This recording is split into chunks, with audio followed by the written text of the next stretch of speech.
और भविष्य में जो कानून आने वाला है उससे कोई मुसलमान को, कोई भी हमारे माइनॉरिटी भाई को असर नहीं होना चाहिए। मुझे लगता है कि मुसलमानों को डरने का सवाल ही नहीं आता है। कोई भी अन्याय, अत्याचार और कभी उनके जो भी मसले हैं, जो वो नया कानून जो बनेगा उसके ऊपर मुझे लगता है कि माइनॉरिटी समाज के ऊपर अन्याय नहीं होगा।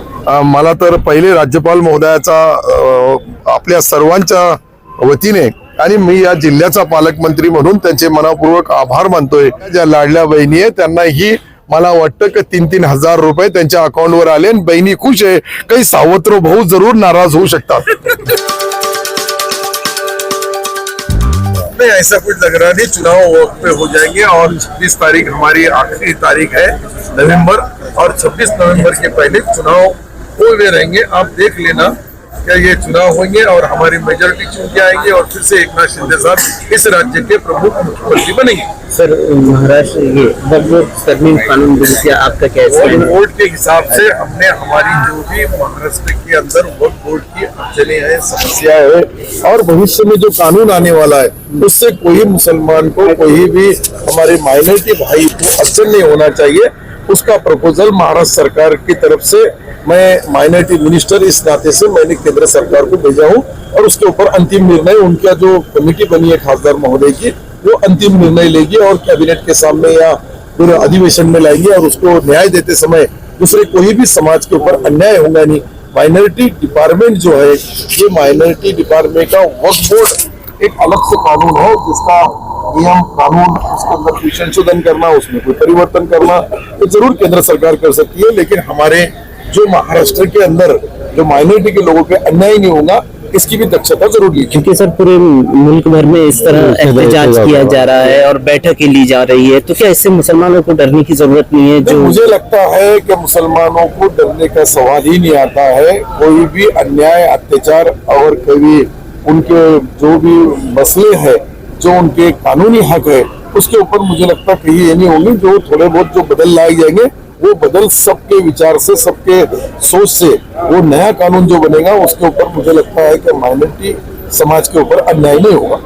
मराठवाड्यामधले अनेक प्रश्न होते आणि त्यामधले संभाजीनगर, औरंगाबादचे प्रश्न आम्ही सर्वांनी, सर्व आमदार, खासदार, विरोधी पक्ष नेते सर्वांनी मिळून आपला हा जिल्हा आणि विशेषतः मराठवाड्याची राजधानी असलेल्या जिल्ह्यामध्ये व्यापारपेठ वाढावं, अनेक जे काही 10,000 हेक्टर जमीन आपल्याकडे आहे, नवीन कंपन्या जशा महाराष्ट्र सरकारचे मुख्यमंत्री आदरणीय एकनाथ शिंदे साहेबांनी आज जी बाहेरच्या कंपन्यांशी एग्रीमेंट केला त्याची जाणीव करून दिली।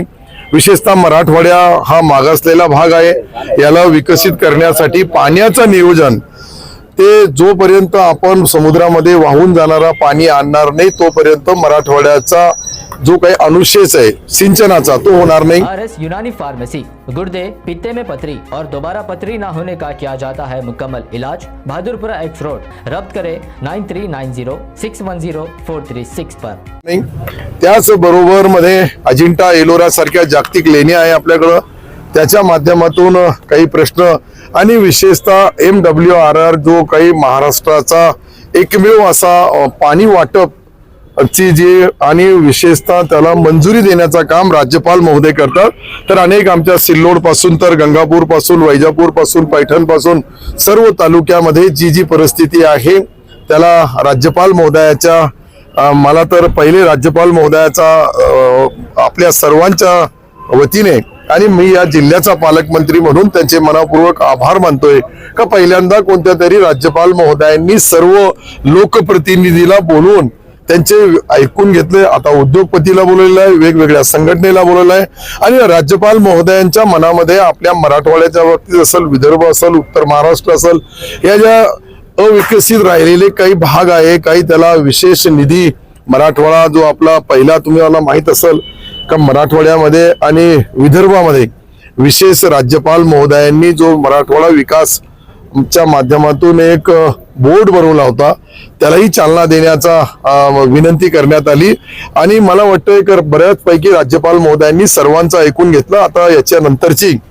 आम्हाला त्यांनी जे सांगितलं की तुमची मी मीटिंग या जिल्ह्याच्या बाबतीत राजभवन मध्ये लावणार आणि राजभवन मध्ये याच्याबद्दल अंतिम निर्णय घेताना ते वेळ देतील. जे काही प्रपोजल आपले राज्यपाल महोदयाच्या लेवलचे आहे, राज्यपाल महोदयाच्या मुळे त्याला गती मिळणार आहे. मला असं वाटतंय की मी राज्यपाल महोदयाचे परत एकदा या संभाजीनगर जिल्ह्याचा पालकमंत्री म्हणून मनापासून त्यांचे आभार मानतो. पालकमंत्री साहेब, मंत्रिमंडळाची बैठक होणार असं आपण जाहीर केलं होतं, पण तशी काही तयारी दिसत नाही.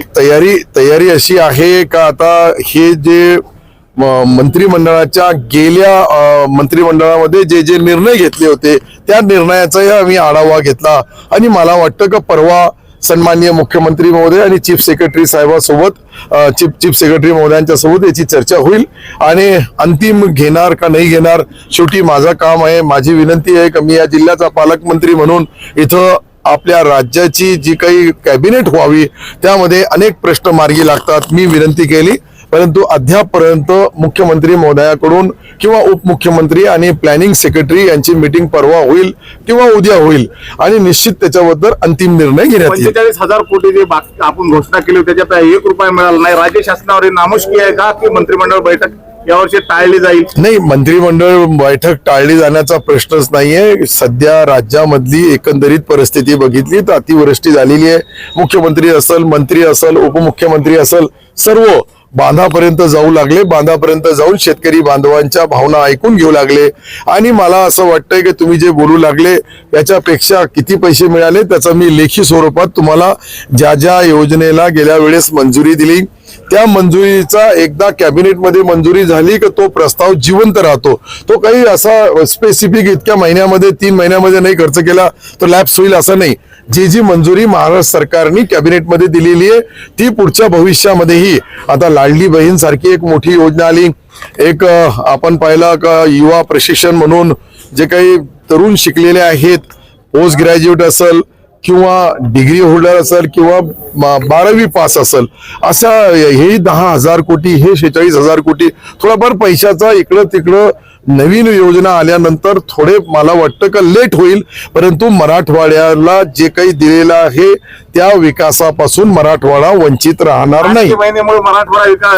नाही, लाडल्या बहिणी नाही मराठवाड्यामध्ये बी लाडल्या बहिणी आहे आणि मोठ्या प्रमाणावर आणि लाडल्या बहिणी मराठवाड्यामध्ये बी आहे आणि सर्व संभाजीनगर जिल्ह्यापासून तर तमाम आपल्या 8ही जिल्ह्यामधल्या ज्या लाडल्या बहिणी आहेत त्यांना ही मला वाटतं की 3-3 हजार रुपये त्यांच्या अकाउंटवर आले आणि बहिणी खुश आहे. काही सावत्र भाऊ जरूर नाराज होऊ शकतात. गुर्दे और पित्ते की पथरी के मरीजों के लिए खुशखबरी। R&S फार्मा पेश करते हैं बेहतरीन इलाज डॉक्टर सादिया और डॉक्टर नसरीन की निगरानी में। पत्थर दोबारा जल्दी ना होने का मुकम्मल इलाज, no operation, no side effect, खानदानी सिलसिला है जारी। पत्थर घुलकर साफ और दवा पर कोई परहेजी की पाबंदी भी नहीं, होम डिलीवरी भी अवेलेबल है। मज़ीद तफसीलात के लिए रब्त करें R&S pharma, opposite Canara bank, Bahadurpura, Hyderabad 9390610436 या 9703939436 पर कांटेक्ट करें। इरकान की दवा भी फ्री दी जा रही है।